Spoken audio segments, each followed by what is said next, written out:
అతిలోక సుందరి శ్రీదేవి నటీమణి కూతురు జాన్వీ కపూర్ గురించి ప్రత్యేకంగా చెప్పాల్సిన అవసరం లేదు. తన అందం మరియు అభినయానికి ప్రతి ఒక్కరూ ఫిదా అవ్వాల్సిందే. మత్తెక్కించే కళ్ళతో కుర్రకారు మనసులు దోచుకుంటుంది. శ్రీదేవి వారసత్వాన్ని అందిపుచ్చుకుంటూ ఇండస్ట్రీలోకి అడుగుపెట్టినటువంటి జాన్వీ కపూర్ ప్రస్తుతం బాలీవుడ్‌లో స్థిరపడింది. ప్రస్తుతం జాన్వీ కపూర్ టాలీవుడ్ స్టార్ హీరోయిన్ ఎన్టీఆర్ 'దేవరా' మూవీతో తెలుగు ప్రేక్షకుల ముందుకు వచ్చేందుకు రెడీ అవుతోంది. ఈ మూవీకి కొరటాల శివ దర్శకత్వం వహిస్తున్నారు.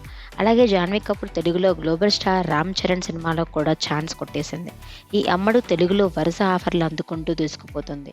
ఇదిలా ఉండగా తాజాగా ఈ అందాల ముద్దుగుమ్మ 'మహీ మహీ' అంటూ ఒకటే కలవరిస్తూ 'మహీ నంబర్ 6' జెర్సీతో కనిపించి అందరినీ అట్రాక్ట్ చేసింది. ఈ బ్యూటీ బాలీవుడ్‌లో 'మిస్టర్ అండ్ మిసెస్ మహీ' సినిమాలో నటిస్తుంది. ఈ నేపథ్యంలో ఈ మూవీపై హైప్ పెంచుతూ ప్రమోషన్‌లో భాగంగా రకరకాలుగా సినీ ప్రియుల్లోకి వెళ్తుంది. ప్రస్తుతం ఈ ఫోటోలు నెట్టింట వైరల్‌గా మారాయి.